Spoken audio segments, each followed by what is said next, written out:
Douglas, what are you doing up there? I hope I get it this time, Mr. McLintock. My brothers, they got the big hats already.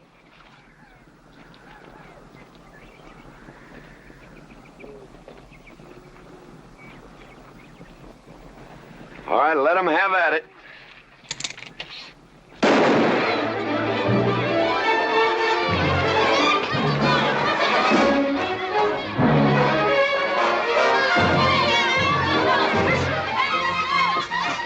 Get over it. Did you let me drive? You promised me you would sometime. No, yeah. Boss, you better watch that turn onto the road. Yeah. You're gonna kill both of us one of these days. Thank you, Mr. Boss!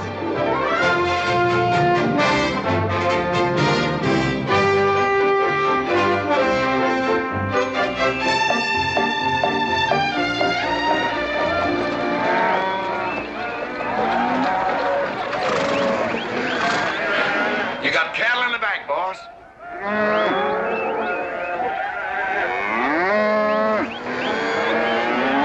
Yeah. Give it up. Yeah.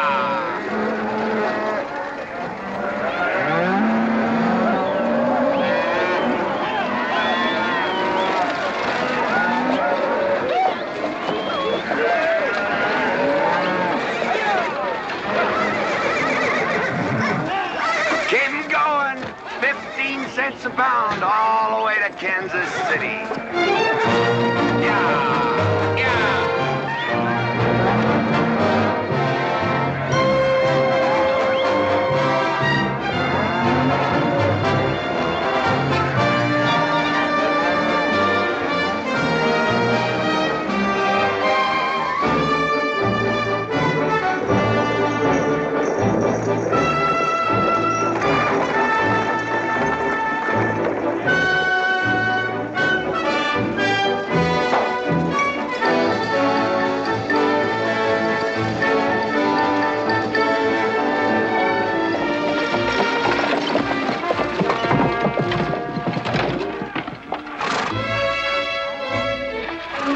Now, boss, there's one old pensioner I wished you would pass up.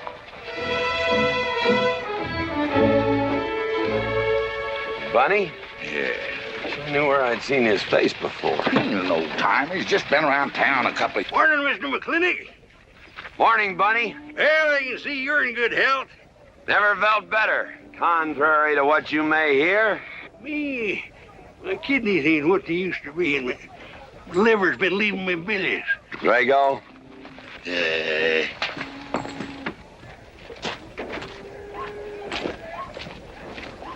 Hello, Ben.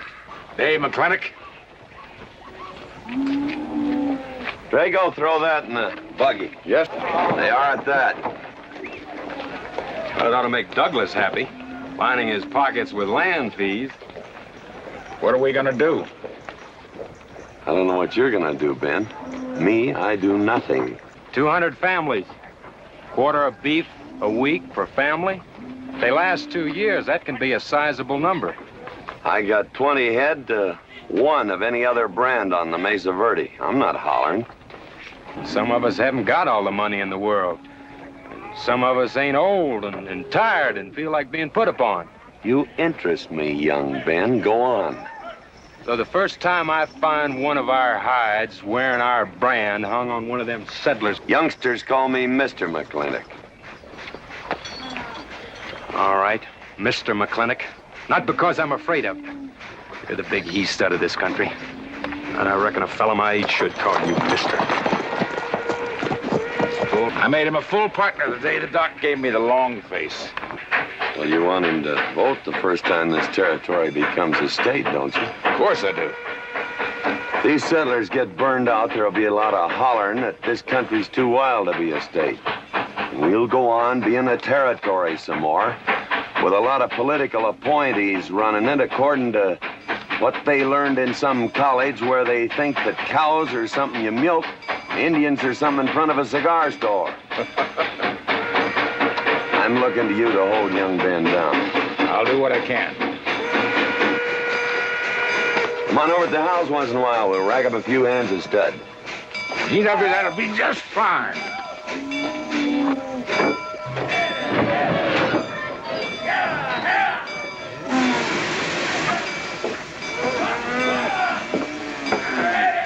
It's a nice morning, ain't it, boss? Everybody's entitled to their own opinion. Like that again, eh? Here's something that'll cheer you up. About 1,000 head. I figure they'll bring about 1,250. They're not as fat as I'd like to ship. They all off the North Range? Yes, sir. Settlers. Every one of them with a plow and a Bible. Not the slightest idea what the range is for. Django! Drag out that hog leg. Yes, sir. Give me some attention. Yeah! People, people, people, people.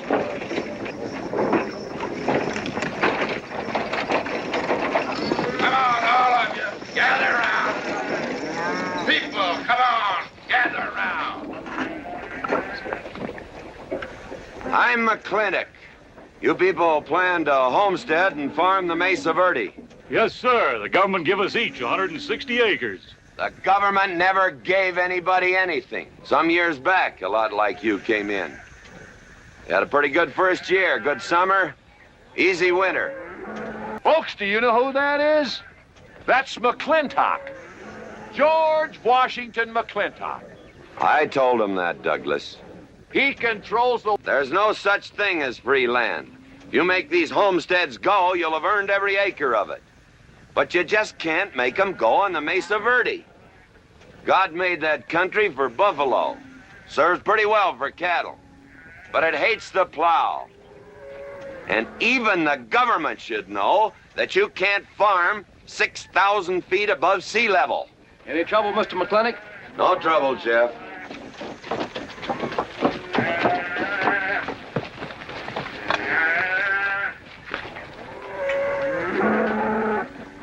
How about you, Douglas?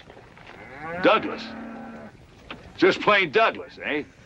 And you call him Mr. McLintock. Why? Well, Douglas, I guess it's because he earned it.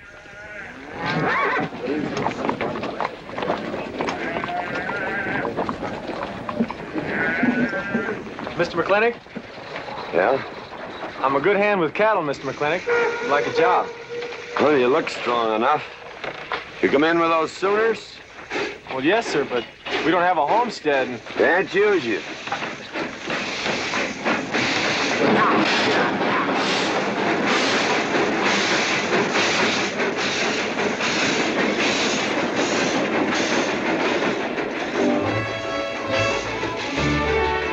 Tough life, ain't it, Sonny?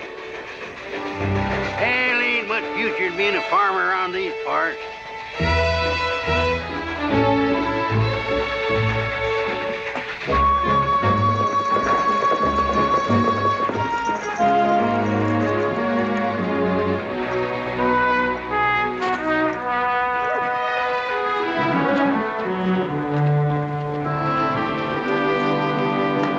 Ladies, this is the finest Chantilly lace available anywhere. Chantilly, Mr. Birnbaum. Well, believe me, it's the best. Oh, excuse me, please. Look around. Take your time. Drago, I got 1,000 Havana cigars and 12 of those hats for you over there. Yourself. Come on. Davy, you can forget about saddling up the horse. Come in here. Problem?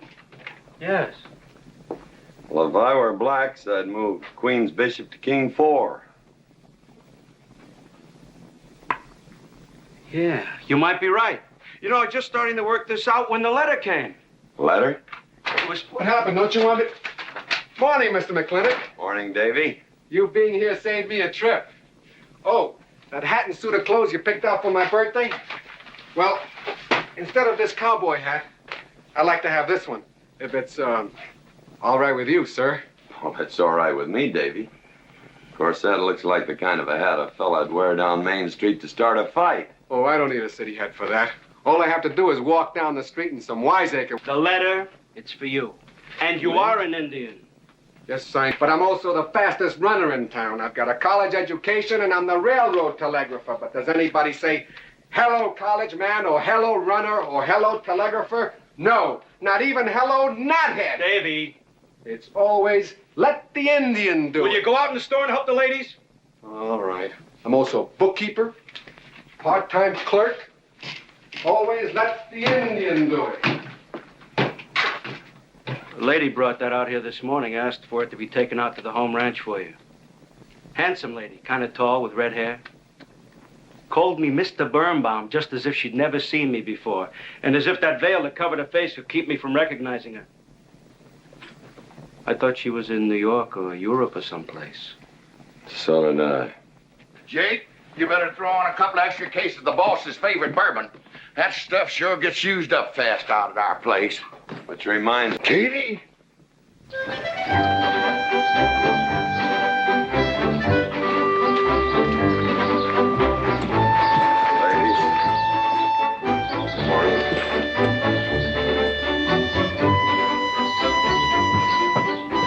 Morning, Mr. McClintock. Morning, Mr. McLintock.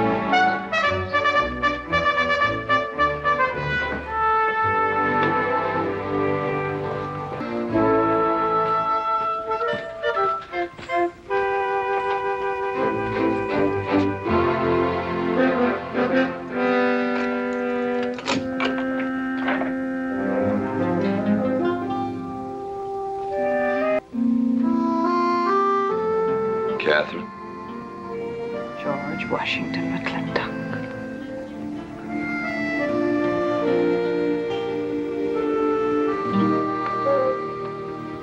I thought you'd want this.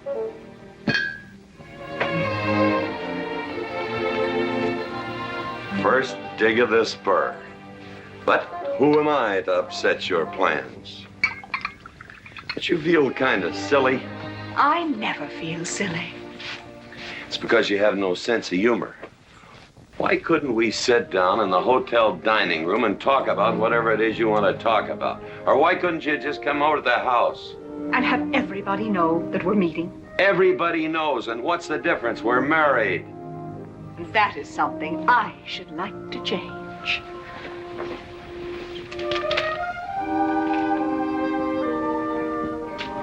You know the answer. That's just the kind of remark that's always endeared you to me. Let us open the discussion. Very well. Our daughter is coming home in a few days. Or rather, she's coming here. It was just a slip of the tongue that made me refer to this ugly hamlet as home. Our daughter. Is it so hard to say her name? It's Becky. Rebecca. I hate that name. Anyway, she's coming home. And I hope to persuade you to let her live with me. Part of the time in the capital, part of the time in New York, and, of course, Newport during the season. You're whistling in the wind, Katie. If she stays here, she'll become just as crude and as vulgar as all of this country. And if she goes your way, she'll be all show and no stay. Oh.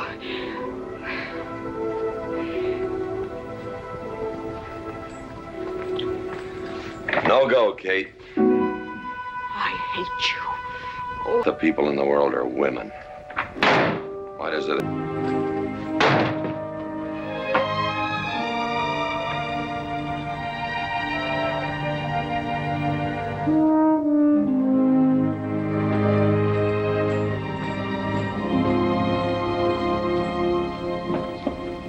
Hey, Sonny, you gonna ask him again? Nope. Hey, boy, you got a pocket of pride. You got a bag. You better listen to an expert, Sonny. I'm telling you, you got to grovel. Human nature gets him every time. Mister, leave me alone. Everybody does it one way or another.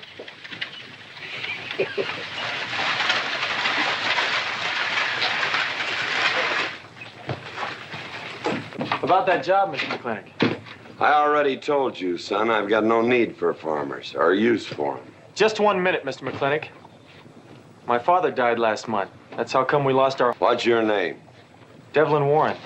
Well, you got a job, son. See my home ranch foreman. He's over at the corral.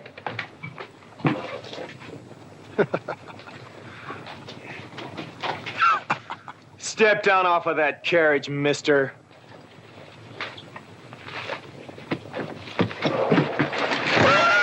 Hold that hog leg. I've been punched many a time in my life, but never for hiring anybody.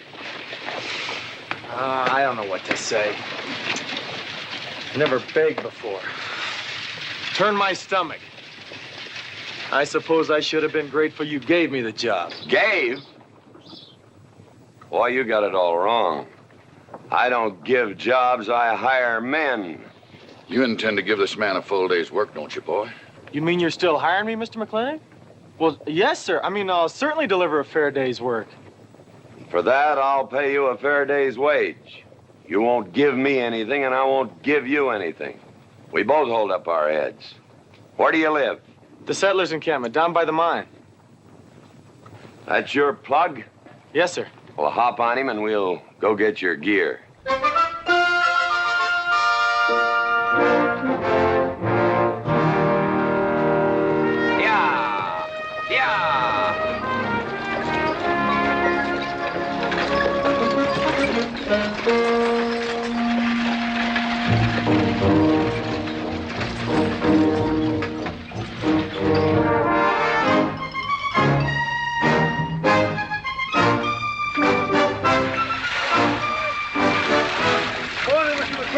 Morning, Mr. Poor Boy.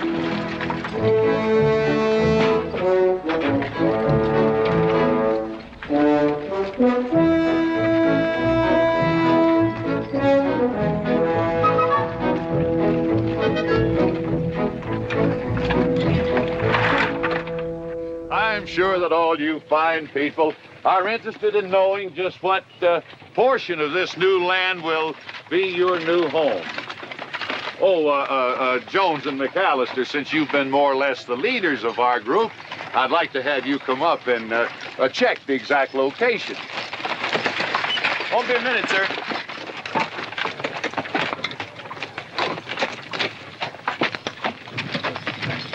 Go after that boy and give him $30.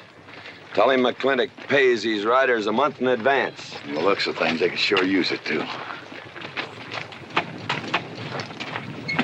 Oh, Mom? It's Mr. Django.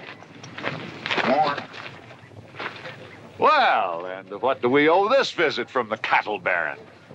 I've got a touch of hangover, bureaucrat. Don't push me. Oh, McLaglen!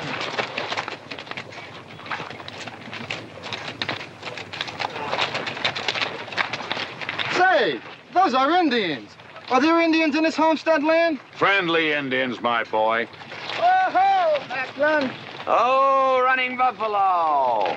Oh, McLaglen! Long time we don't get drunk together. And it's going to be a lot longer time, because it's against the law and you're with the sheriff. And if I got my hands full, they came into town to meet the train. The old Indian chiefs are coming home. I heard they'd been pardoned. They don't know when it's arriving, this week, next week, or next month. So in the meantime, I've got to do something with them. Could I cut out a couple of head of your steers to feed them? Otherwise, some of these settlers' milk cows are going to disappear. That's right, McLaglen. Cut out whatever you need. Sheriff, are you going to camp with all these settlers? You're asking for trouble. Mr. Douglas, I already have plenty of trouble. Please stay off my back. Running Buffalo, bring your people over to the clay slide. Go. Hello, Mr. McLaglen. Tiny Mouse, it's nice to see you. You wouldn't believe it now, but 20 years ago, she was a mighty handsome maid. 20 years ago, you thought so too, Mr. Douglas.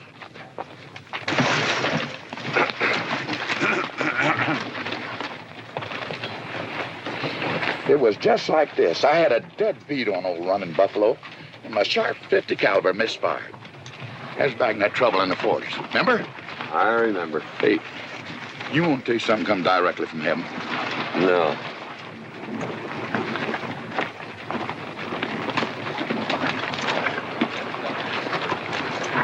Where'd you get this? That boy's mama baked him. You thinking the same thing I am? She's a widow woman, boss, and she's got a long, hard road home. Hire her.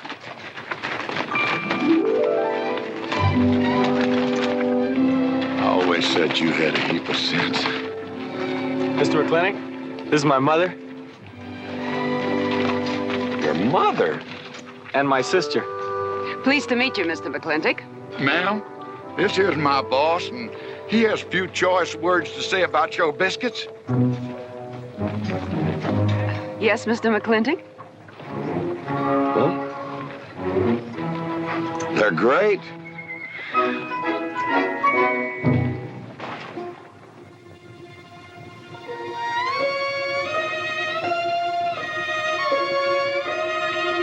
I'm not talking about firing you, I'm retiring you. You've been rustling food for us for 30 years. We're gonna put you out to pasture. All you'll have to do is give advice. I may save you the trouble. But Ching, you kill yourself, I'll cut off your pigtail and you ain't never gonna get to heaven. I give you my solemn word.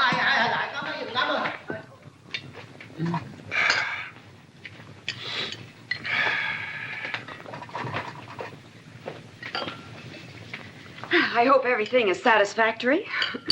This is such a big house, it'll take me a while to get used to things. Now, please don't hesitate to tell me if anything is wrong. No bird's nest soup. Otherwise, just fine. Everything went nicely, finally. Fine. Best apple pie I ever had. Curly's right, ma'am. Hated to leave that last bite. Shall we celebrate with a drink? Carlo, come in and help me with the dish. Alice, you want to help too? Yes, Django. All right, pitch in. Now, I'll wash and you kids can dry. Is that good here?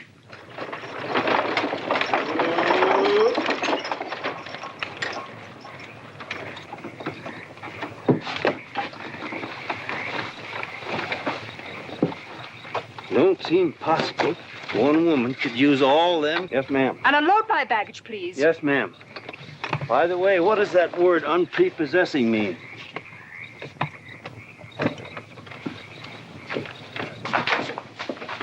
Mrs. McLintock. Oh, hello, Carlos. Run and help the driver with my luggage. I couldn't trust anyone else in this house to do anything correctly. Luggage? Give him a hand, Curly. Yes, boss. Mr. McLintock? Are you moving back in? Yes, but nothing has changed except my place of residence. And I'd be willing to put up with savages rather than be denied the company of my daughter. And I'm proving that by moving in here. Mr. McLintock, since it's my first day, would you excuse me if I, Go ahead. Oh, Catherine, this is Dev Warren. He joined the outfit today. Please, ma'am. Thank you. Well, how refreshing. A polite young man here. Where did he come from? He's a farmer. A farmer? Well, I'll be doggone. Kate, welcome home. What on earth are you doing in that idiotic-looking outfit? And don't you dare call me Kate. That's my butling suit. I'm butling for the boss. And I'm sorry, Catherine. That Kate kind of slipped out from the times I remembered you as being nice people. Oh. Are you going to stand there with that stupid look on your face while the hired help insults your... Started acquiring it as you gained in social prominence. Mrs. McLintock, where do you want I should... What? Put him in the master bedroom. Yes. But move Mr. McLintock's things into another room. Oh, the one back of the stairs would be best so that he can't wake up the entire household when he comes home every Here's night. Just before daybreak. Yes, ma'am. Oh, excuse me. Here's your cigars, Mr. McLintock. I am Mrs. McLintock. Kate, Catherine, this is the cook. This is the lady does the cooking for us. Mrs. Warren, Mrs. McLintock. How do you do? Very pleased to meet you, Mrs. McLintock. Very pleased. Likewise. You see, I just came to work here today, and I guess I jumped to the conclusion that this was a bachelor's household. It is, and then again it isn't. I will explain so everything will be quite clear, Mrs. Wallace. Mrs. Warren. Mrs. Warren. It has been a bachelor's household for quite some time. And it will be again just as soon as I am out of here, which will be as quickly as I can make arrangements to take my daughter back east with me. You see, she's coming home from school in a few days, and then we'll be off together, and you can return to conducting yourself as you consider proper in a bachelor's... Ain't you gonna say nothing, boss? No. One poached egg, tea, toast. Oh, GW. As soon as my things are put away, I want to talk to you about Rebecca. Yes, Mrs. McLintock. Indeed, Mrs. McLintock. Of course, Mrs. McLintock. The toast, lightly browned and unbuttered. Of course, ma'am. Wait a minute now, boss. Where you think you're going? I just remembered I got a date. But she said she wanted to have a talk with you. I heard.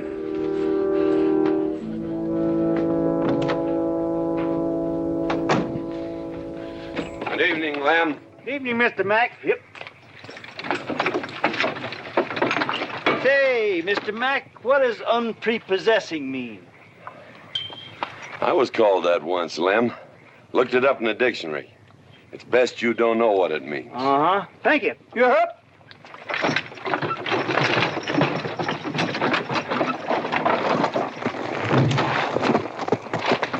Hey!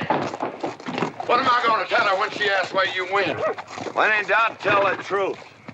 She wouldn't expect that from you anyway. Where's Mr. McLintock gone? There he goes, burning his last bridge. You see a yellow streak about a foot wide running up down his backbone. Well, Mr. McLintock?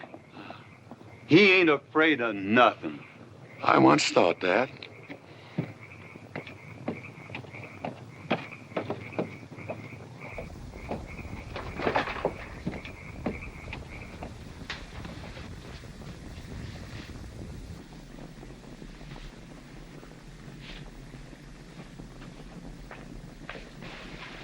Drago?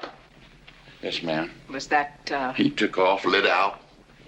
I told him I wanted to talk to him. Ma'am, I was standing right over here when you said it, and I was standing right out there on those front steps when he walked up to a horse, grabbed a hunk of mane, stepped up on him, and sunk spur. Where did he go? Last time I saw him, he's going east. But you know him, he's liable to go north, south, or west. Get me a carriage. Yes, ma'am, but But what? maybe you shouldn't follow him into maybe where he's going into. What does that mean? I don't know, but I wish I hadn't said it. Just get the carriage. Yes, ma'am. What happened? Get the Bruce. Baruch? Hitch it up. She wants to go to town. But Mr. McLintock never said anything to me about it. Look, young fella, I'm the ramrod around this place, and you better start giving me a yes, sir. You're gonna get the roof of this house pulled down on your head.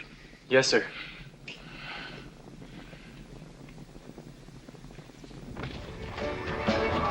Hello, Davy. Hi, Mr. McLintock. New broom, eh? Big please. Hello, Bunny. How is everything? Oh, fine, fine, Mr. McLintock. I'll get you next time.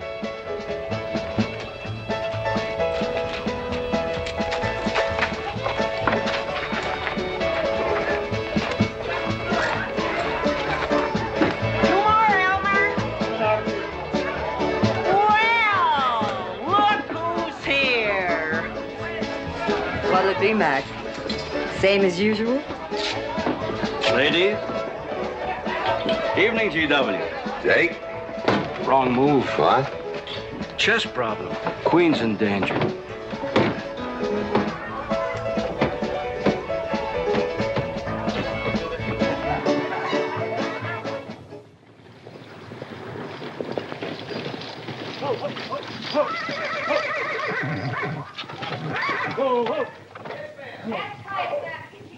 I suppose you can do that. Camille, you're on your own. Mr. McLintock?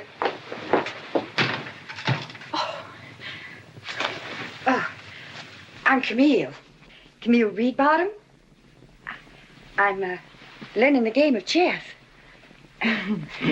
Thought it would give me something to pass the time. See, I have nothing to do all day long, and I just remembered something.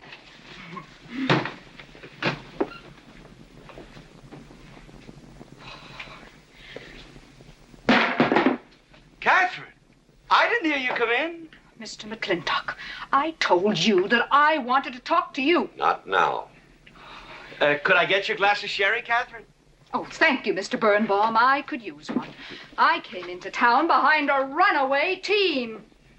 Drago never could handle horses. Oh, thank you, Mr. Birnbaum.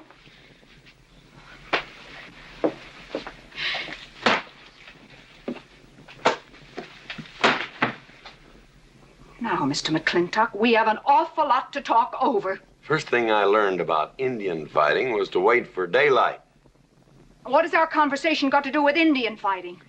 Indian fighting is good experience for our kind of conversations. Oh. It'll wait, Catherine. Evening, Sheriff. Mr. McLintock, we had quite a ride out here.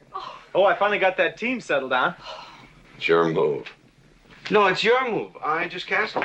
Oh, Now, look. I am going to remain here and play chess, and the matter of our daughter is settled. She stays. Oh, such stubbornness. Catherine, your hair. Oh, it is a mess after that awful ride. No. It's just that I haven't seen you for a long time. And it seems to me the last time I saw you, your hair was a little darker, no?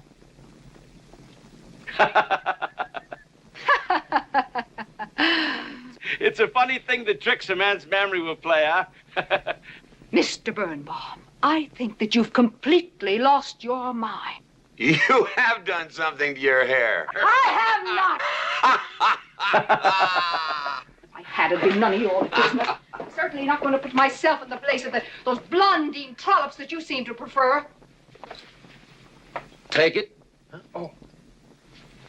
Fill it. Oh.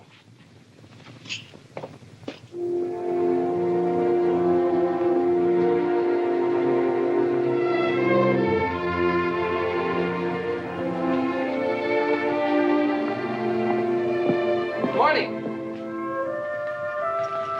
You fellas still at it all night? A McLintock never quits. But a Birnbaum has to. Besides, the game is over. You got me. Oh, no, Mr. Birnbaum. You still got a good game. Oh, you play chess. Please, take up.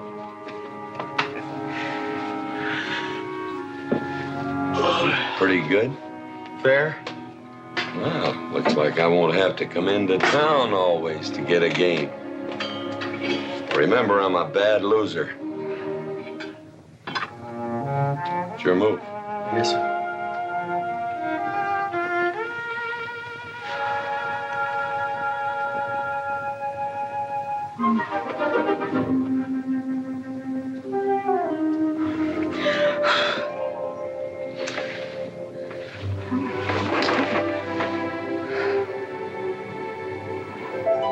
Good morning.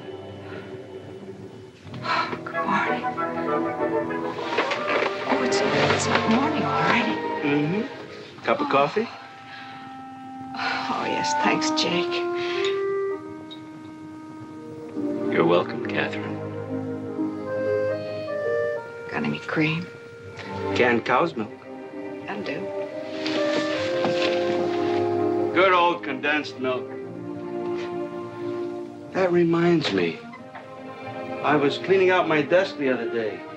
I found something I wanted to return to you.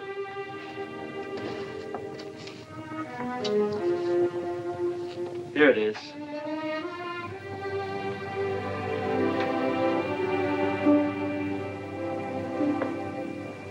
It's a medal. Remember? From the President of the United States of America to First Sergeant Michael Patrick Gilhooly for bravery above and beyond the call of duty. It's your papa. Reminds me of the first time I ever saw you. It was over 17 years ago. You walked into my store, not much bigger than the bundle you were carrying. And in the bundle was the most beautiful baby I ever saw. And was she hungry?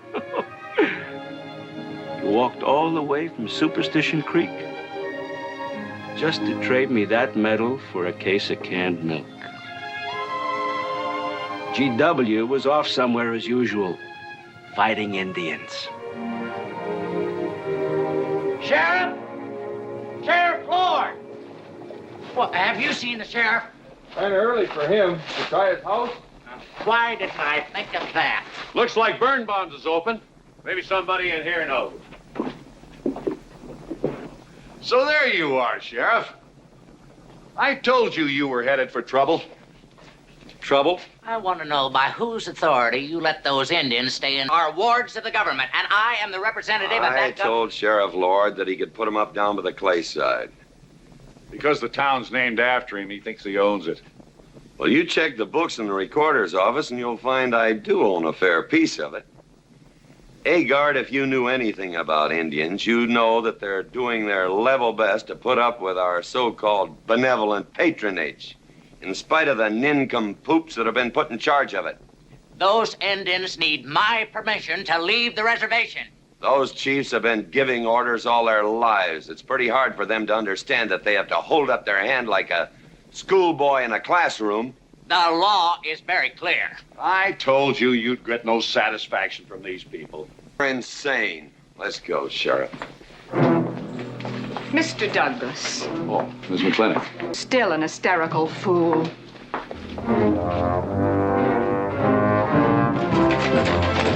Come into town, I got worried. What about? Thought maybe Katie shot you.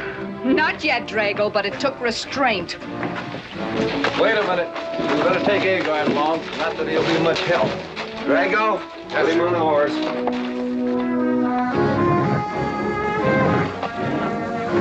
Just a minute. Well, I'll drive. Yes, ma'am. Agard, what are you doing? Agard, this is serious. Stay with him, Agard. Stay with him. Agard, will you stop showing off and getting this buggy? Mercy. Mercy. That horse is a little green.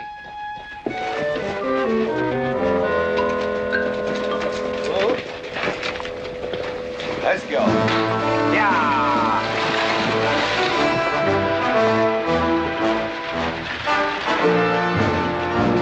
Just where do you think you're going? Don't use that range, boss. Tone of voice with me.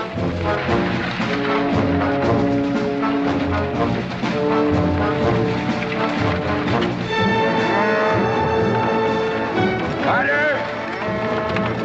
Headed for Mr. Poor Boy's mine. Mount up some riders. Right, boss. You heard the man.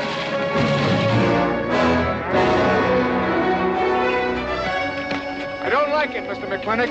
I don't like it one bit. What don't you like? They're planning to hang an Indian.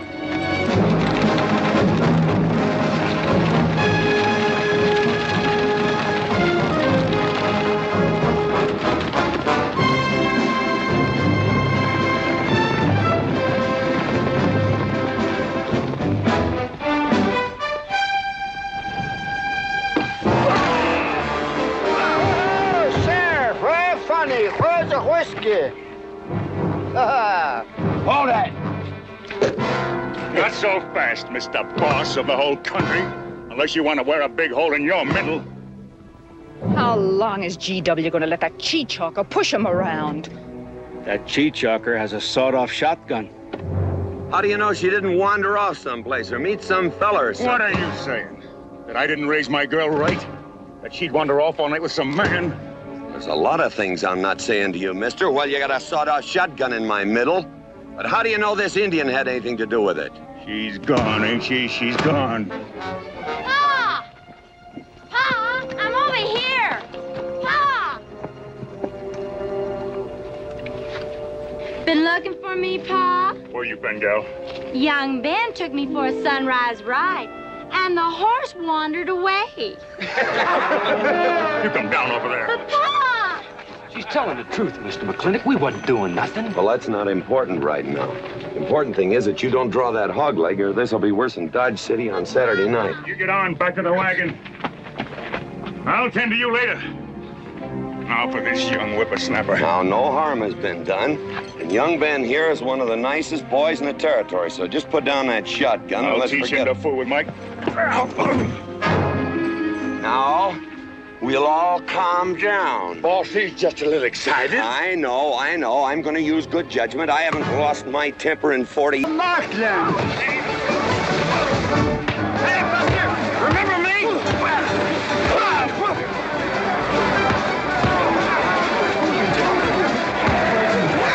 Hello, sir. Nice party.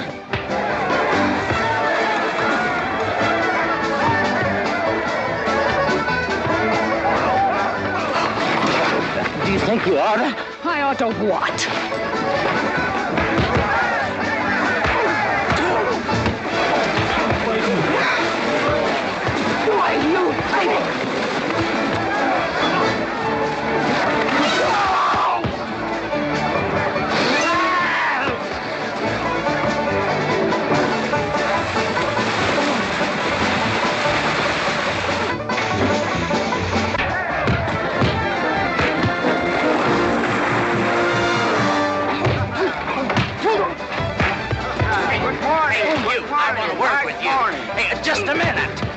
What do you do? My glasses!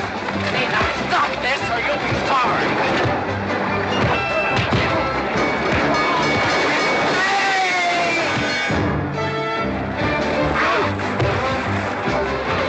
Stay out of this, Jake. It's everybody's war!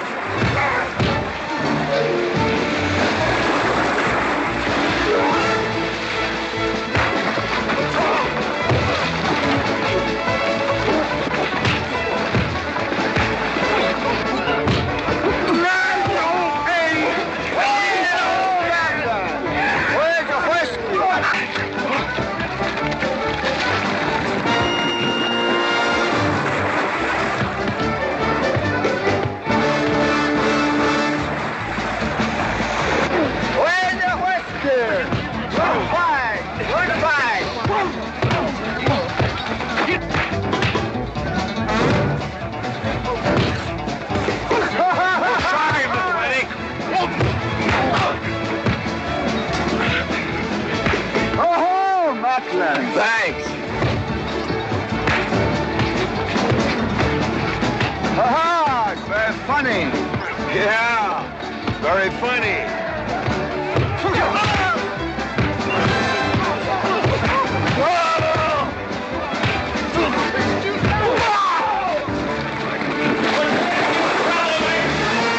Guys, Mr. Douglas, I'm sorry.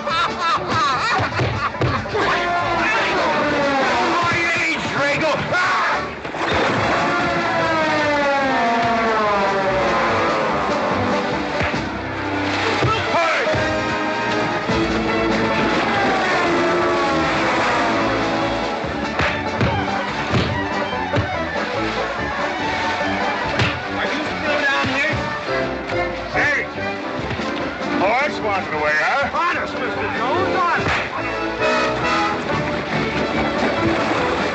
Oh, get out of my way. Nice left. Thanks. And I went to college. For this, you don't need college. You're not getting me down there.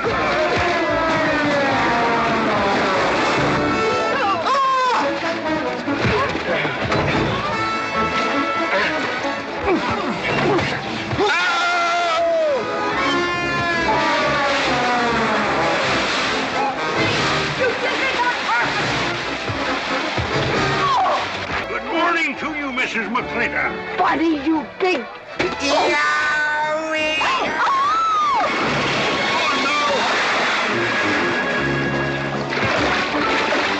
G.W. McLintock, you big clumsy!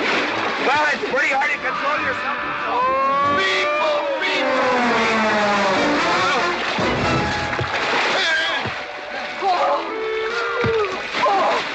Oh, McLaglen! Oh, McLaglen! Good party! But no whiskey. We go home.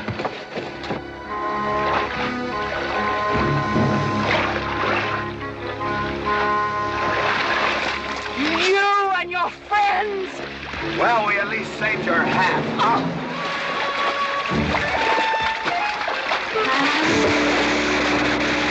Where is everybody? Oh, for heaven's sakes.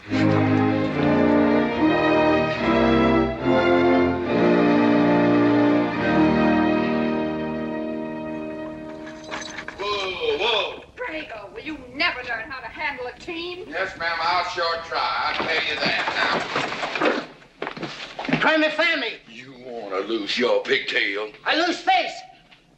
Lousy lot of tips. You want to lose more than that? Kate, Yes? we could be a big help to one another. Like what, may I ask? Oh, we could wash the mud off of each other. We used to have quite good times doing that sort of thing. There are a lot of things we used to do. Good night, Mr. McLintock.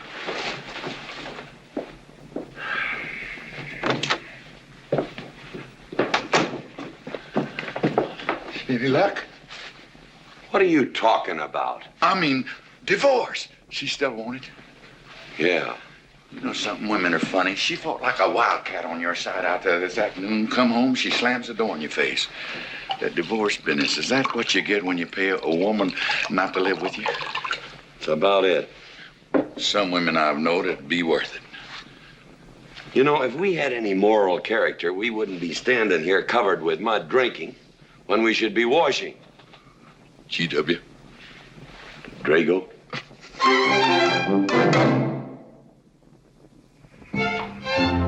Miss Warren, these biscuits. Oh, thank you, Drago.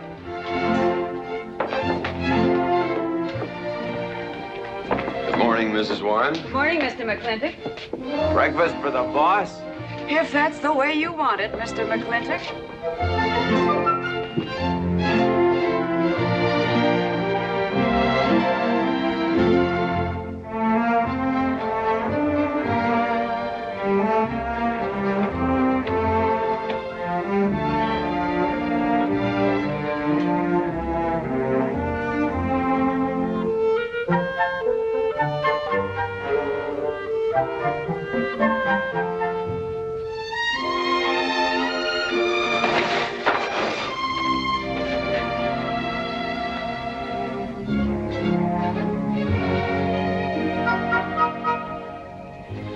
One poached egg, tea, toast, lightly browned, and Why, Mrs. McLintock, you have a black eye. I do. Ooh.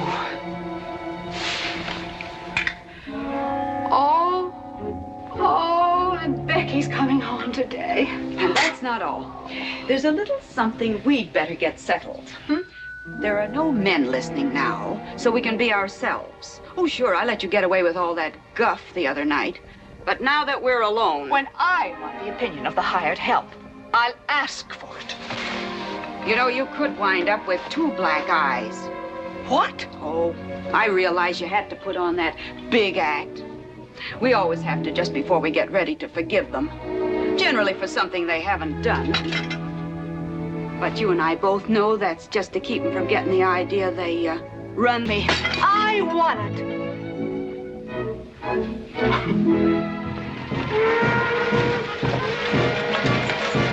Morning, Davy. Morning, Mrs. Beach. Mr. Beach.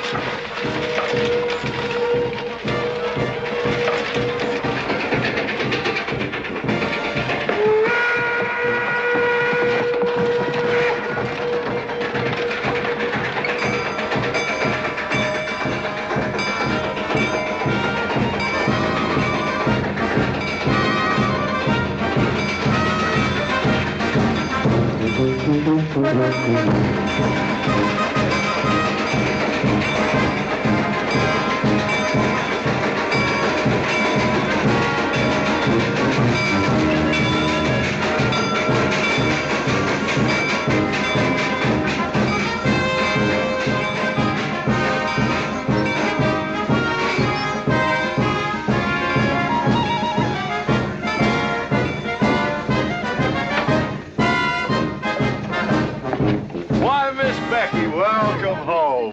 Hi, Dad. My boy! Good to see you again. Daddy!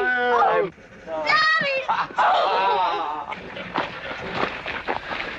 It's been 2 long years. I guess I'm gonna have to stop calling you Tomboy. Oh, Becky. Mama! Oh, darling. I wasn't sure you'd be here. Oh, I've been here a few days. And, oh, Becky, I bought you 3 of the most beautiful dresses.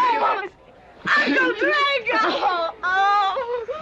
Did you bring your old uncle a coming home present? Sure did. What is it?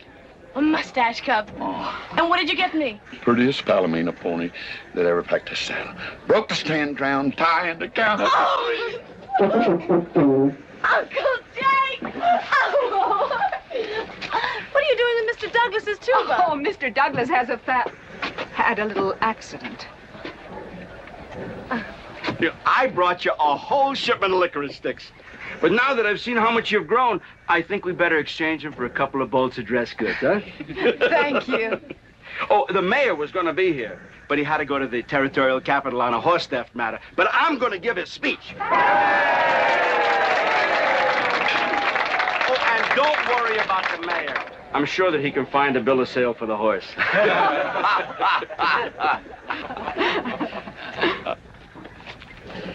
Ladies and gentlemen, we are here to welcome the fairest What am I doing? We are here to welcome back the prettiest girl that was ever born in McLintock, or in any part of the territory.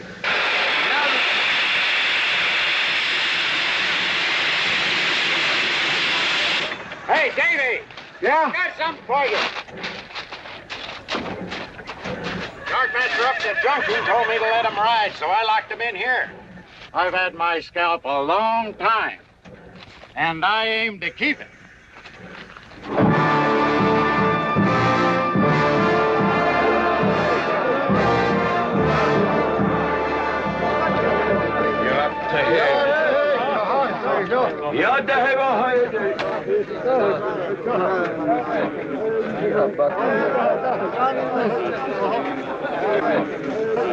And now she's come back to us.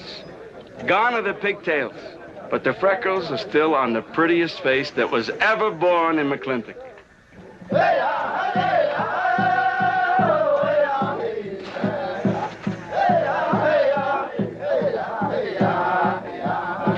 Hey, that's Puma. And it's true. The government did turn them loose. Good old Puma. I'll never forget when he brought GW home. Your father had a hole in his chest and 104 fever. Of course, they weren't very mannerly about it. He came past the house at a high lope and threw him on the doorstep. And you do remember them good old days, don't you, Katie?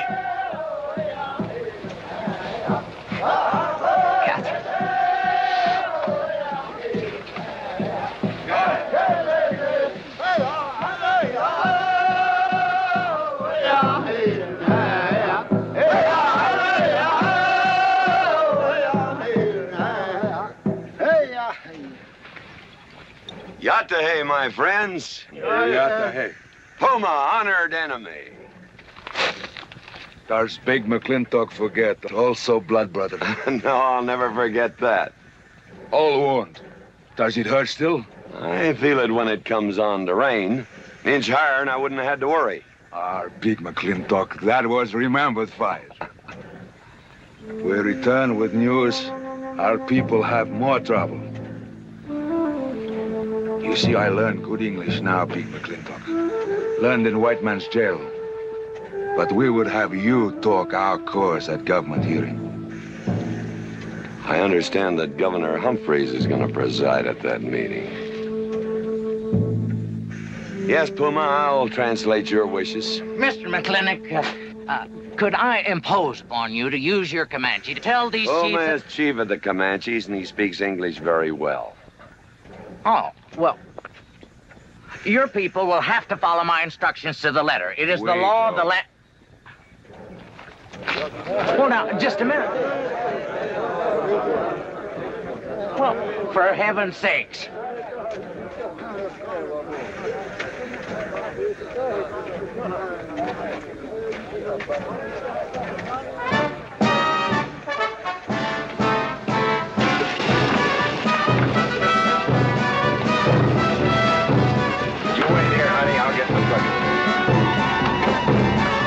McLintock party? Surely. Will I see you there, Beth? Of course, Davy, and you can have the first name. Sis? Don't want any sister of mine talking to strangers. Davy's not a stranger. He clerks in burn barns. He's an Indian.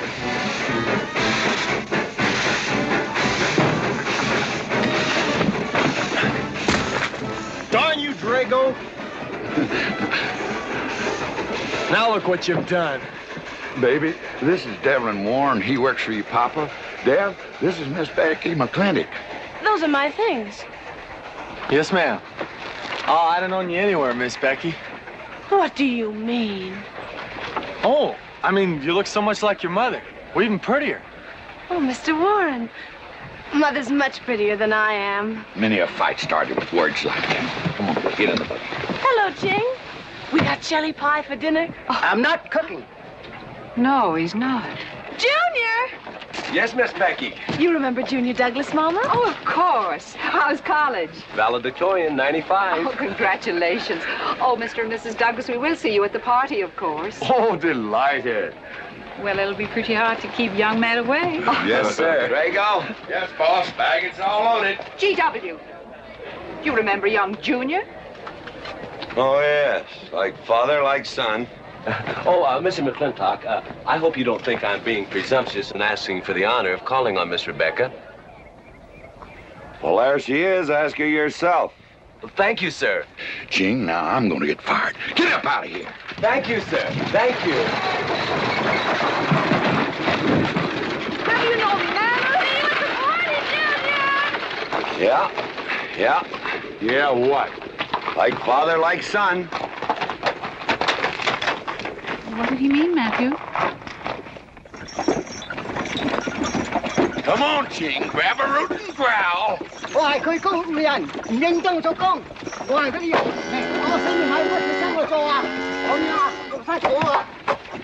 you're doing a good job, Miss McLintock. Thank you, Miss Flora. Dad, when you're finished there, go over and help Drago with the beer cakes. Yes, Mom.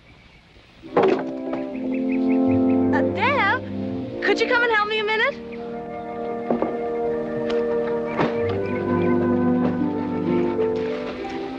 I certainly was surprised to hear you went to college. Why? I don't know. Junior says Purdue's a good college for a backwater place like Indiana. Well, he did indeed. Oh, could you do this? I can't reach it. Why didn't you finish college? Lack of funds. My father got sick and he had to come out west. So he took out a homestead. You know, your mom's sure cute. It's too bad you didn't inherit her eyes.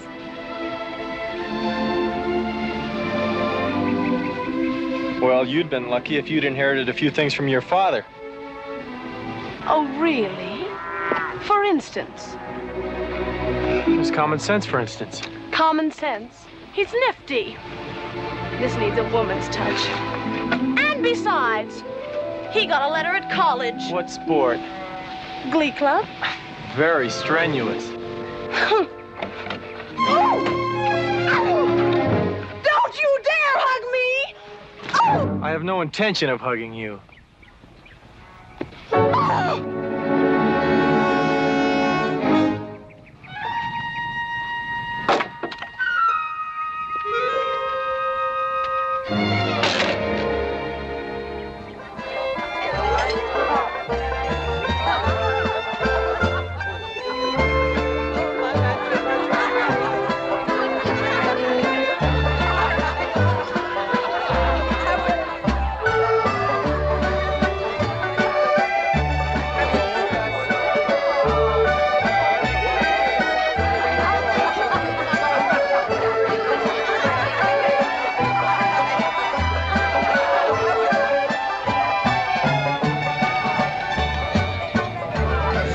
Ladies all look lovely, Catherine.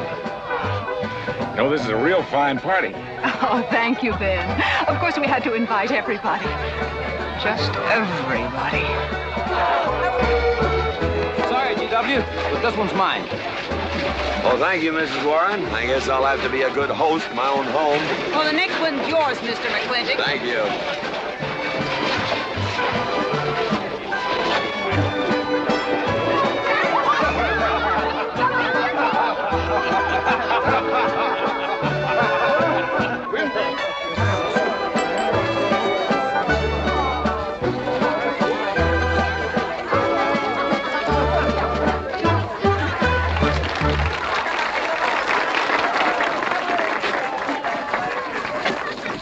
Drago, go and do what I told you to do. Oh, Katie. Catherine, and do as you're told. Oh, Drago, do this. Drago, do that. Yeah! People. This Douglas feller. Drago! Yes, ma'am. Matt Douglas, Jr. is going to bring you folks some of the latest terpsichorean dance steps, brand new, brought by him directly from New York City. All right, Mr. Fiddler.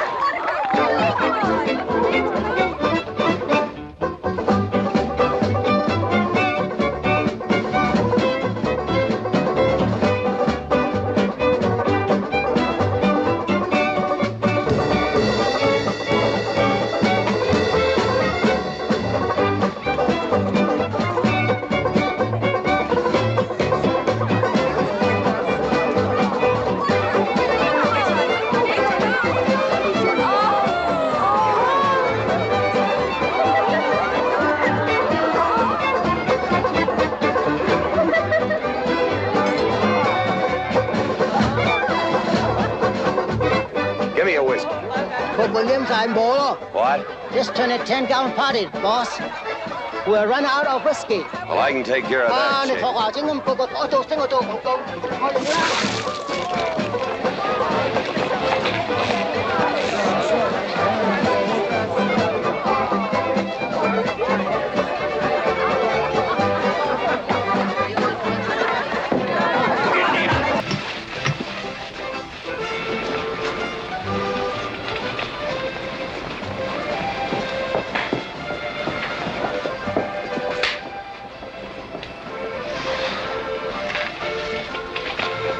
Get yourself cleaned up.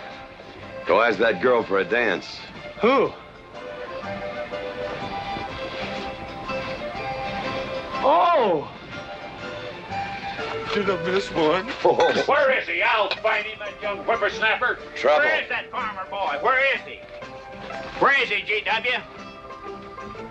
Oh, so you're the young farmer boy that whipped my nephew.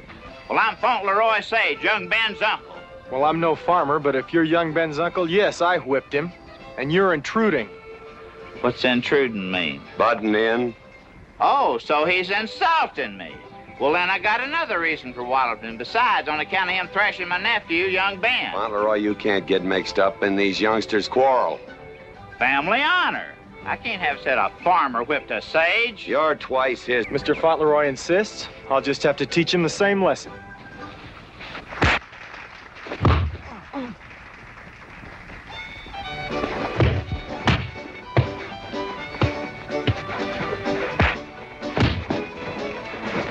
Say!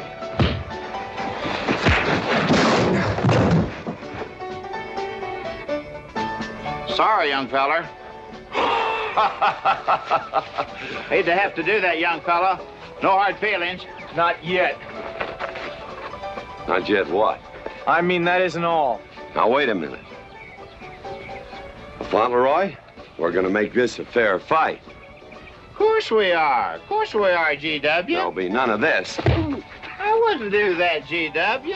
You wouldn't do... No, I wouldn't do that. And Dev, I don't want you kicking Fauntleroy in the knee. He didn't do no such thing. And none of this nose twisting. He's off stepping all over me. I beg your pardon. G.W., you're just funning me. But I want you to know that boy fought me a fair fight. Well, I'm glad to hear that, Fauntleroy. Here's my uncle. Fauntleroy, what have you been doing? I hope my uncle didn't bother anybody. No bother. I think we'd better join the ladies before they get curious. Drago. Fauntleroy, let's line them all up for a do-si-do. Jake, you think tincture of arnica would help? Could be. Used to help you. Gentlemen, to the medicine cabinet.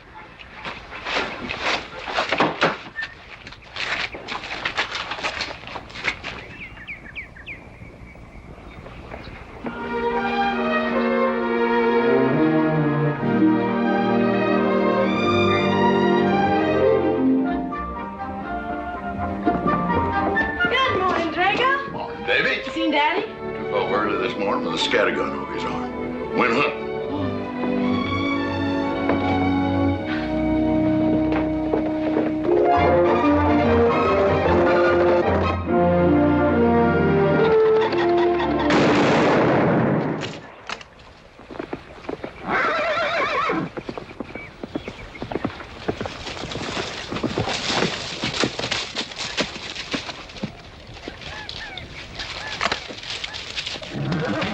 Morning, Daddy. Good afternoon. I'll get you out so early. There's something I have to get straight in my mind. Yeah? What? Mama.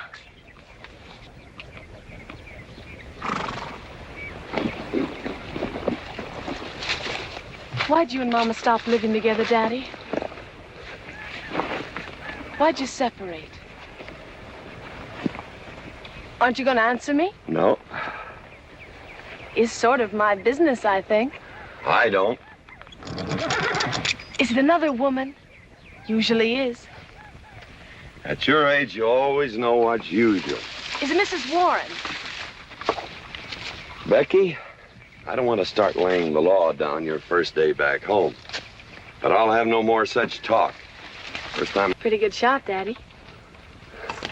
Oh, I can understand your trouble. Mama's often so, well, so petulant. Petulant? You learned a lot of words back east, Becky. Wish to God they'd have taught you some meanings. You were only about 6 months old when your mother stayed alone with you in a sod hut under 8 foot of snow, while I moved the herd 300 miles south to try and save it. Saved about half of it. You were a little more than a year old at the time of the great Comanche raids. We stood off 500 Plains Indians for 9 days. Petulant, Becky? I think you better go on home. See that Ching gets those birds.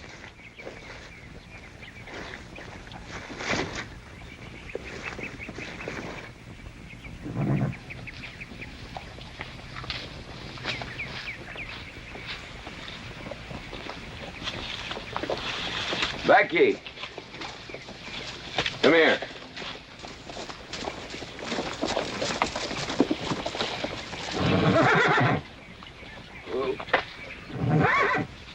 There's something I ought to tell you. Guess now's as good a time as any. You're gonna have every young buck west of the Missouri around here trying to marry you. Mostly because you're a handsome filly. But partly because I own everything in this country from here to there. They'll think you're gonna inherit it. Well, you're not. You're gonna leave most of it to, well, to the nation, really. For a park where no lumberman will cut down all the trees for houses with leaky roofs. Nobody will kill all the beaver for hats for dudes, nor murder the buffalo for robes. What I'm gonna give you is a 500 cow spread on the upper Green River. Now, that may not seem like much. It's more than we had, your mother and I. Some folks are gonna say I'm doing all this so I can sit up in the hereafter and look down on a park named after me. Or that I was disappointed in you. Didn't want you to get all that money. But the real reason, Becky, is because I love you. And I want you and some young man to have what I had. Because all the gold in the United States Treasury and all the harp music in heaven can't equal what happens between a man and a woman with all that growing together. I can't explain it any better than that.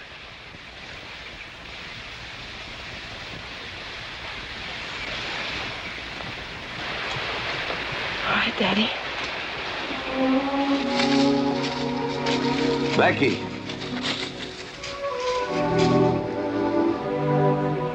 When you're as old as I am, you'll thank me for this. Daddy, I'm full grown. I wasn't worrying about me. I was thinking about you and Mama.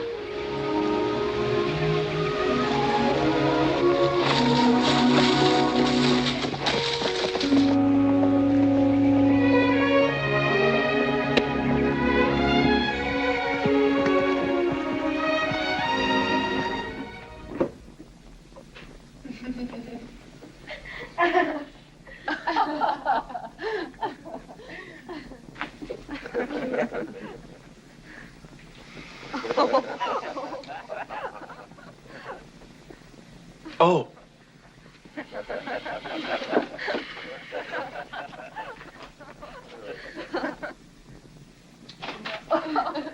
Well, sir, all 3 of them fell right out of the carriage.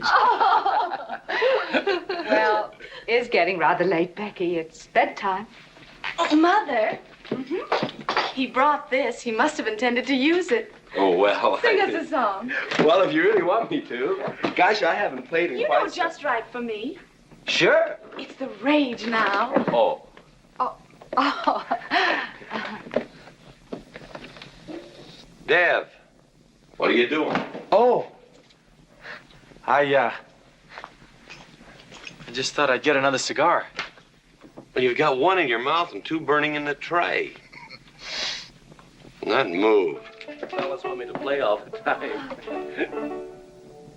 You're cuter than a baby steer, and softer than a mouse's ear. I want the whole wide world to hear.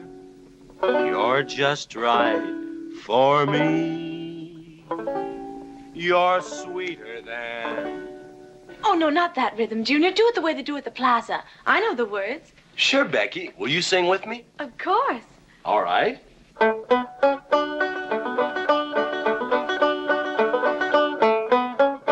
love a man who's witty and smart and clever. It's your move. Oh. My heart forever, rain or shine. Oh, Deb, you're playing like an amateur. Let's call it an evening. I'd like to know where your mind is tonight. You're sweeter than the early spring, or bluebells when they start to Pretty good. Voice like her father. feel like a king. You're just right for me. Sweeter than honey, finer than wine. I'm sure they found you on that honeysuckle vine. I would melt in your embrace. You disappear without a trace. To die like this is no disgrace. This is the time. This is the place for you. Just right for me.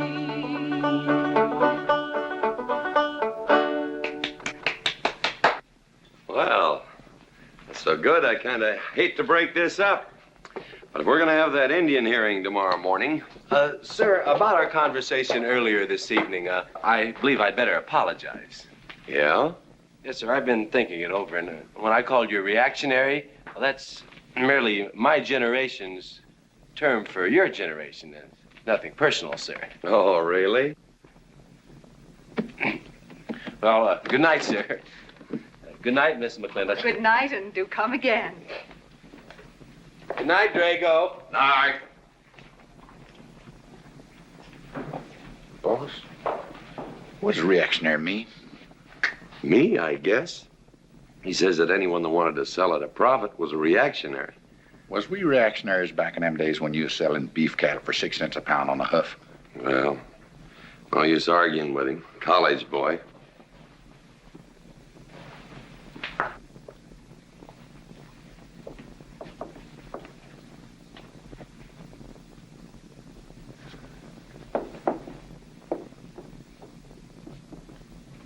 Devlin Warren, if you was my kind of man, you wouldn't let some dude walk off with the prettiest girl west of Denver without putting up some kind of fight. Does it show? Well, what can I do? I'm just... Every so often, Dev, you spill the strangest ideas. Everybody works for somebody. Me, I work for everybody in these United States that steps into a butcher's shop for a T-bone steak. And you work for me. It's not much difference. Daddy, the most terrible thing just happened. Junior's horse ran away. The one he rented at the livery stable. Tied up a rented horse by the reins. He's probably back in the stall by now. I think we could get Junior something that he can ride. What I'd rather do, Daddy, is drive Junior home in our barouche. It's a lovely evening, and I'm sure Uncle Drago wouldn't mind driving. I would, and I got the kind of manners don't keep me from saying so, just to be polite. I'll drive him home, Mr. McLintock. And you don't have to come, Miss Becky. I'll see that he gets home safely. I can take care of myself. You got yourself a foot, didn't you? Dev, get the carriage. Drago? I'm going with them. Now you got me wrangling dudes. They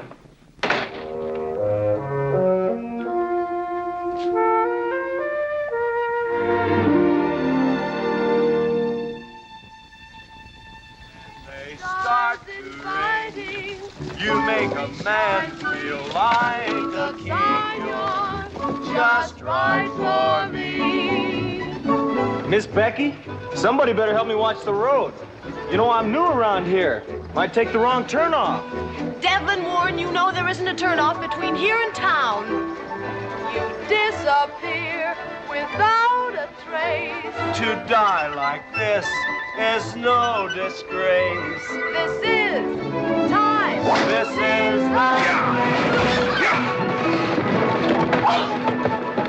Devlin Warren, what are you trying to kill us?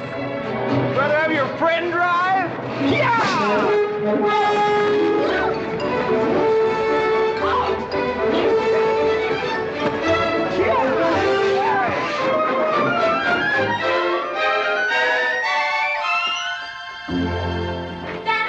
Daddy, I have never been so humiliated in my entire... He did? I said what I said, and I'll stand by it to the death. He admits it. Well, what is he admitting to? Why, he called me a... I won't even repeat the word. I didn't necessarily call you anything, but I said what I said, and I'll stand by it to the death. Well, just for the tally books, what did you say? I said that any girl who would permit a man to kiss her before they're formally engaged is a... Now, hold on. No, don't hold on. If you're my... Well, I'm your father, and I sure love you. So? Oh, you shot him. You really shot him. Hey! He dies. If he dies, he'll be the first man ever killed with a blank cartridge. We use this to start the races on the 4th. Hey! I'm on fire! Oh, you poor dear. Poor dear? You'd have had me shot in cold blood. But it didn't happen. Yelling I insulted you and all. What you need is a good spanking. Deb! Daddy! Leave me out of this. I think I'll give you what you deserve. You wouldn't. What happened? He spanked. You mean you stood there while that brute beat our daughter? G.W., what's happened to you in the last 2 years? Part of valor, son. Oh, isn't it enough that you've always treated me like a squaw without subjecting... Thing when it's something else you're really sore about. Oh. Don't you think it's about time you told me what put the burr under your saddle about me? I don't intend to stand here and hold a midnight conversation with an intoxicated man.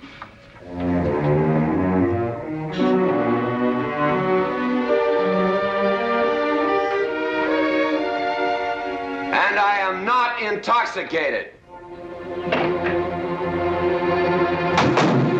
Yet.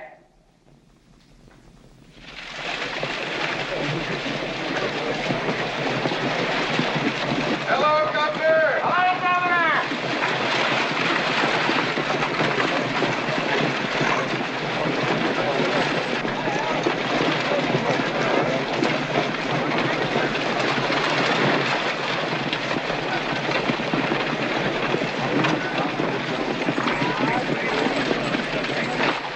Chief Puma?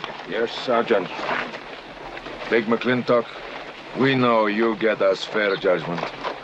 You gentlemen, follow me.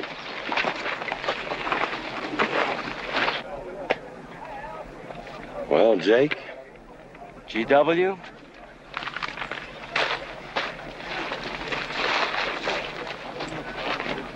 Well, GW, it's been a long time. Not long enough. Cuthbert.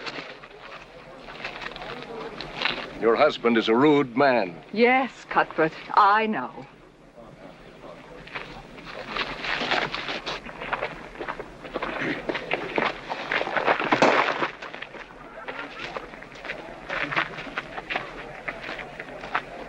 Where you want the Indians, Mr. McLintock? Mr. McLintock is not running this hearing.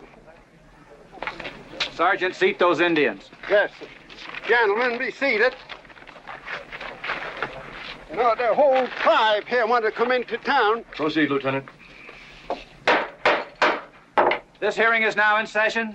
Governor Cuthbert Humphreys presiding. Good luck, Daddy. Afraid it's a packed court. Government Edict number 826 has ordered that the Comanche Nation be transferred from their present reservation to Fort Sill. It is the government's claim, as filed by Indian Agent Agard, that these chiefs, after being released from prison by a kindly government, did then rouse and incite defiance among the tribe against said order.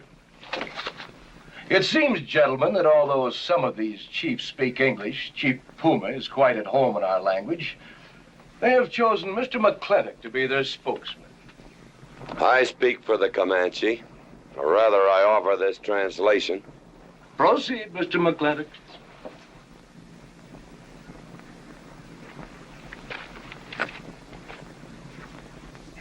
The Comanches say, we are an old people and a proud people. When the white man first came among us, we were as many as the grass is of the prairie. Now we are few, but we are still proud. For if a man lose his pride in manhood, he is nothing. You tell us now that if we will let you send us away to this place called Fort Sill, you will feed us and care for us. Let us tell you this. It is a Comanche law that no chief ever eats unless first he sees that the pots are full of meat in the lodges of the widows and orphans. It is the Comanche way of life. This that the white man calls charity is a fine thing for widows and orphans, but no warrior can accept it. For if he does, he is no longer a man. And when he is no longer a man, he is nothing. And better off dead. You say to the Comanche, you are widows and orphans. You are not men. And we, the Comanches, say we would rather be dead. It will not be a remembered fight when you kill us, because we are few now and have few weapons. But we will fight, and we will die Comanche. Thank you, Big McLintock. Am I to gather that Comanche defy the government of the United States? Yes, you may gather that the Comanche defy the United States government, or at least this commission. Gentlemen, I don't think I have any choice.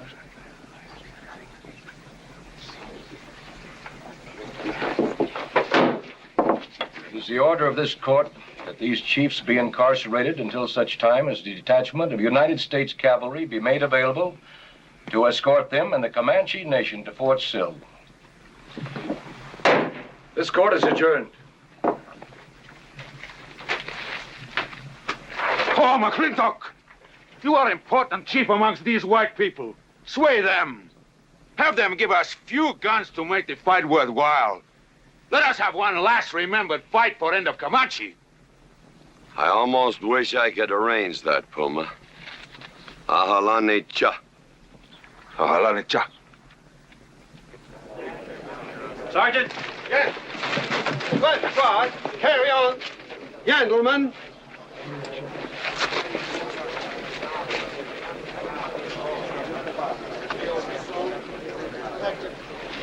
It's sad, these changing times.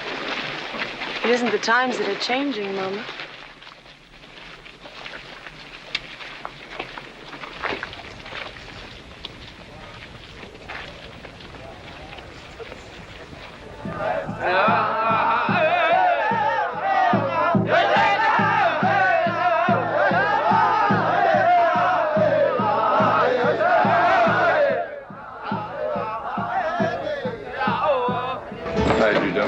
Hello, Lem.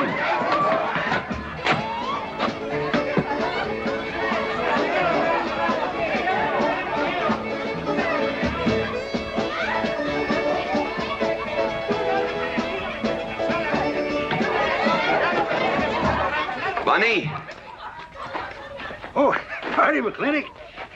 I figured you'd be belly down drunk by now. I've been doing some drinking, Bunny. Is that boxcar still on the siding? Well, sure, but... But what? Well, I don't like it. You don't, eh? You figure if them Indians get out of there and lead the cavalry on a wild goose chase, that great white father's going to get nosy. Get nosy, and he'll investigate. And when they find out how that side-saddled governor's been messing things up, they'll give those Indians a fair trial. But that's live ammunition in that boxcar. You know what'll happen if them Indians get some guns in their hands? Somebody's going to get hurt. Is Puma's word good enough for you? Well, I don't... McLintock, you got yourself a partner. Leave me out of this. Hey, McLintock. Good night, Bunny. Good night, Governor. There is the Katie with her light red hair, sweet as the roses on a summer air. I'll find her somewhere while the moon is high, and tell her that I love her, and I'll love her till I die. Katie Gilhooley, the master's home. Katie, Catherine Gilhooley McLintock, where is the woman of the house? Mr. McLintock. Oh, there you are. Mrs. Warren. Oh, good evening. I waited up for you, Mr. McLintock. Oh, how nice. I want to talk to you about something. Delighted. 309 times straight. I beg your pardon? 309 times straight without a miss. Gotta be a record. I suppose so. Now, Mr. McLintock, what I wanted to say... 2-pound Stetson, 6-inch brim, 53 feet in the air. It's gotta be a record. I'm sure it is, but the reason I waited up... Dammit, woman, can't you hold that glass still? Of course, sir. Now, down the hatch to my world's record. Down... Sir.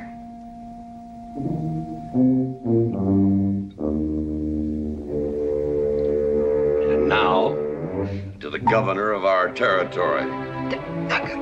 The governor of the territory? Man, a cull is a specimen that is so worthless that you have to cut him out of the herd. Now, if all the people in the world were put in one herd, Cuthbert is the one I would throw my rope at. At whom I would throw my rope at. Natural-born cull. Another touch, ma'am? Oh, no, sir, no. Well, I don't mind if I do. Good. Can't walk on one leg. Oh, I didn't mean to be vulgar, ma'am. Can't walk on one limb. It's all right. Sounds silly. Only a bird can walk on a limb. You know my wife? Her name's Kate. She insists on being called Catherine. Do you know her? Of course, Mr. McLintock, and that's what I wanted to talk Well, to you. she thinks that Cuthbert H. Humphrey is panting for her like a bull buffalo at the first green up of spring. But what Cuthbert is panting for is my money. Don't make me feel like I'm drinking alone, ma'am. Very well, Mr. McLintock, if you insist. Down the hatch. Good.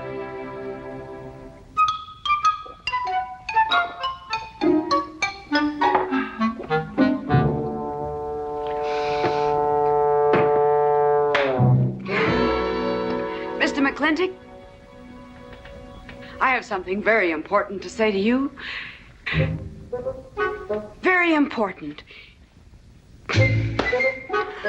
Guess it'll have to wait till the morning. Toodle. Oh, it's all right. It's all right. Betty, bye-bye.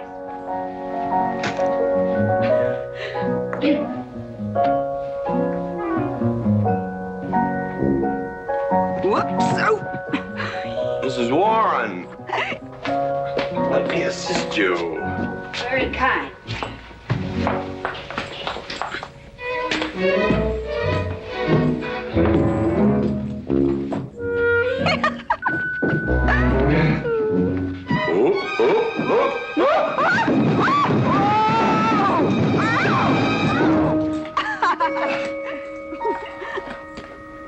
Whoops. What's going on here? Now, Catherine, are you going to believe what you see or what I tell you? Mrs. McLintock, hope you won't misunderstand. It's the first 100 women sitting on his lap that I misunderstood. Number 101 is quite simple. Now, G.W. McLintock, I have something. He's gone to sleep. Just when I know exactly what I want to say to him, he goes to sleep. I waited up to talk to Mr. McLintock. I wanted to tell him I was quitting.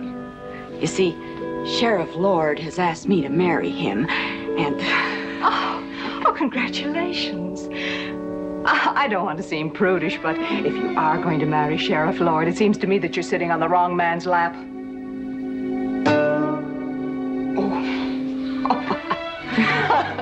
Come on, I'll help you upstairs and we'll have a long talk about men in general. Ladies,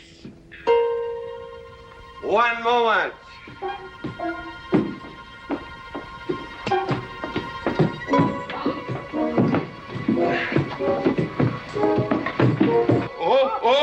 Watch out, you'll get killed. Oh!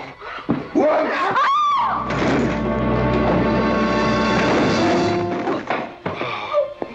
Wait a minute, ladies, till I catch my breath, and I'll get you up those stairs as sure as my name is George Washington McLintock.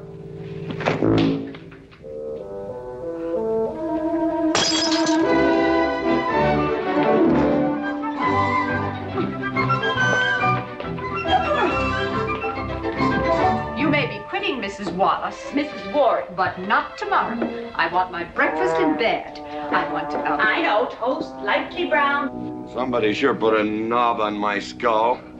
Here's Katie. Speaking. Katie, why? There Mrs. Warren was there. Oh. And there you was there. Oh. And there that whiskey bottle was there. Oh. And Katie's temper being what Katie's temper is, well, there you are. Drago, old friend. Huh? My wife does not understand me. Why, she is different than the other man. Come on, I gotta get you upstairs. Get you ready for that big celebration tomorrow.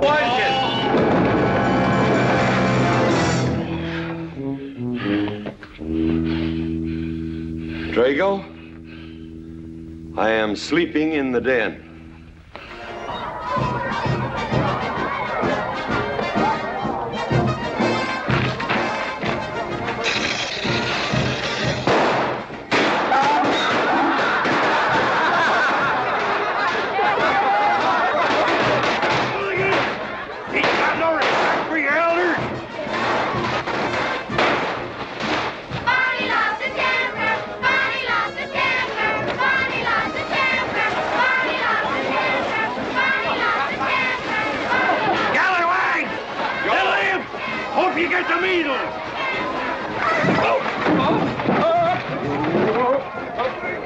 Come on, get him aboard.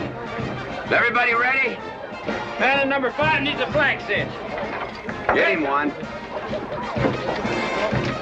Let us know when you're ready. Ladies and gentlemen, it is my honor to present to you the governor of our territory, Cuthbert H. Humphreys. Thank you, Mayor. My friends and citizens of this great territory, this is the 9th consecutive year. It has been my privilege and my pleasure to inaugurate the McLintock 4th of July celebration. Now, the first event will be the wild horse race. But before I fire this shot to start the event, I would like to say a few modest words regarding my stewardship of this great territory.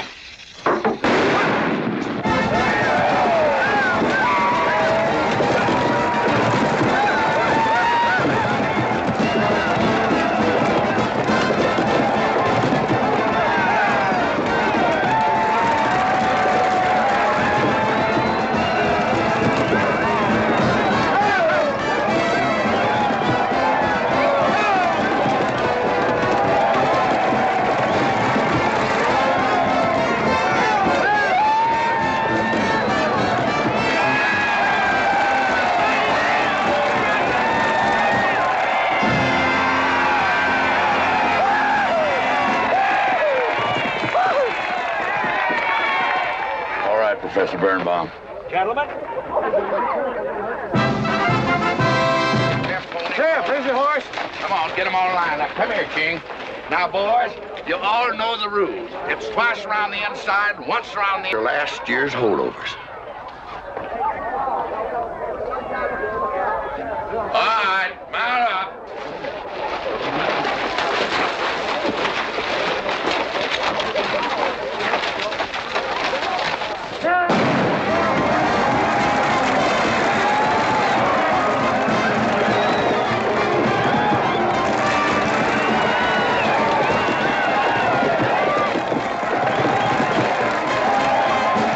My dear, you seem to be enjoying yourself. Oh, yes. This is wonderful. It's the only thing I really do enjoy about this barbaric country, the 4th of July celebration. Well, Catherine, I've been here for 3 days. I haven't heard from you. Is anything wrong? Wrong? Well, I just hope that it hasn't been necessary for you to say anything to GW. What are you talking about? Well, Catherine, you see, I'm in a rather delicate position, being governor of the territory and all. I just hope you haven't found it necessary to say anything about... About what? About you and me.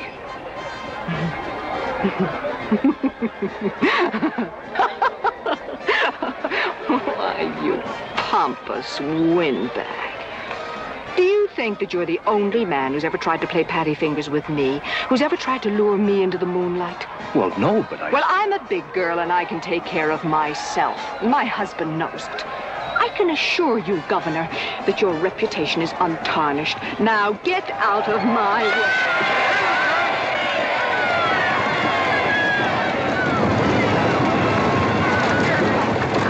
You'll never believe what happened over there. What? You smell of beer. Well, naturally, I'm drinking beer. Ladies and gentlemen, the next event will be a contest between the two bronco-busting champions of our territory. Remember the year I rode in that event? Wore your garters to hold up my sleeves? We had a bet, and I won it. George Washington McLintock, you are a very crude man. Well, I guess so, but that was a rough horse, like to jarred my insides loose. But it was worth it. 3 beers.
What?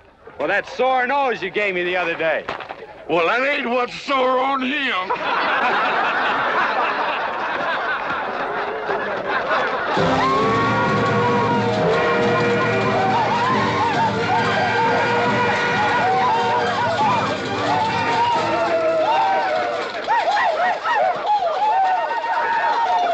The closing event is the cow pony race. The finish line is at the barbecue. So start meandering. Come on. Now, what is that, false courage? Why, you know a Douglas doesn't ever use a thing like that. I want you to get on that horse, get out in front, and stay out in front. I'll be out front, Dad. All the way. Good boy. Now remember, stay out in front. That Agamemnon's a good horse.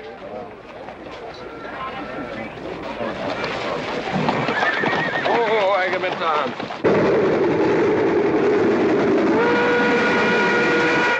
11:40 and she's on time. Oh, boy.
party. Where's your whiskey? Whose idea was this stunt? God doggone it, I'm a real book.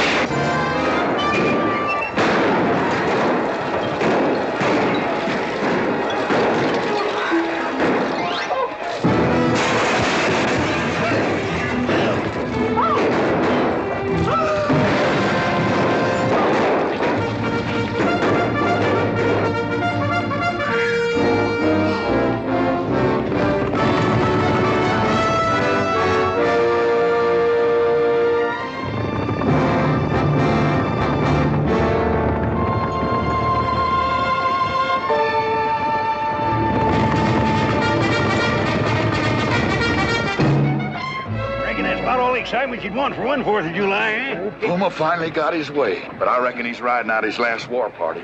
He won't get very far. But one thing still has me puzzled. Where did they get the guns? I was wondering the same thing. My kidney's been bothering me. Funny? GW! Joke? Oh, shut up! Do you want everybody in town to see me? You look good in feathers. Oh! Dev, I think they've gone. Yeah. And to do something about it, I'll have another talk with her. Talk to her? Talk to her? Talking won't do any good. Becky, have you seen your... What's been happening around here? You've got hay all over you. Been some mighty sneaky goings-on here during that raid, Mr. McLintock. Who was it? You are. That is, with your permission. Well, you've got it. Oh, Mrs. Warren? I think it's wonderful. I guess this is the only engagement that ever started off of a spanking. Mm-hmm. I reckon Birnbaum was right.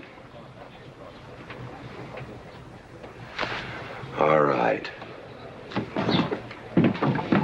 Lord bless us, this is gonna be a great day. Doggone it, folks. Let's don't let a little old Indian raid break up a good barbecue and a rodeo. Yeah, meat sound. Let's go. You contestants, get ready for the cow pony race.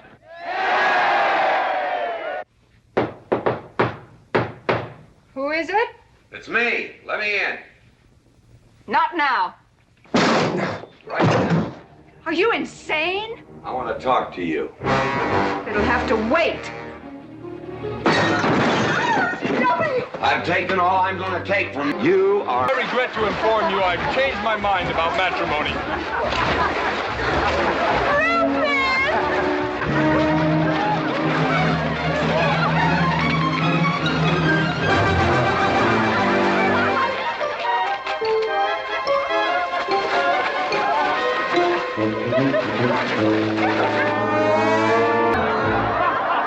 No more living in the capital? No. No more Newport in season? Nope. No more dancing at the governor's ball? No, GW. Happy days! 310 times without a miss. That's a record.